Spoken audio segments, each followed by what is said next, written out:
it doesn't look like the injury report saying that Christian McCaffrey will return in week 6. He could return in week 6 per the injured reserve, but I guess he's still too injured. The 4 to 6 is still playing itself out for its injury. So another week of smashing Mike Davis, who's been fantastic so far this season.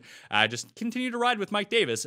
Meany talked about him being a sell high, but unless you can get like supreme value for him, most of the offers you're going to get just aren't worth what Mike Davis is actually worth. Like even for 1 week of Mike Davis, where he's a top 12, top 10, top 5 running back, depending on how it's going. If he went on this pace the entire season and just played and Christian McCaffrey didn't exist, he'd be on pace for over 150 receptions. Like he's a top 5 fantasy running back without Christian McCaffrey around. But he said he saw someone trade him straight up for Julio. Yeah, that was a deal that I would end up making, but people are going to be offering you peanuts for Mike Davis at this point, knowing that Christian McCaffrey is going to come back. You're best off just holding on to him.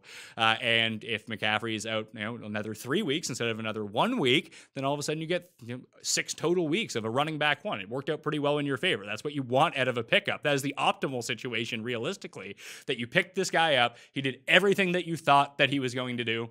No one took away his carries, and when the starter comes back, the starter comes back, he goes to the bench, and you're never really pressed to have to play this guy again, because I don't see it being a 50-50 split. It could be, but I would just say that's very highly unlikely when you have an offense that seems to run through one back, and your one back could be Christian McCaffrey. Seems pretty sensible to me that that's what Matt Rule would continue to do in this situation.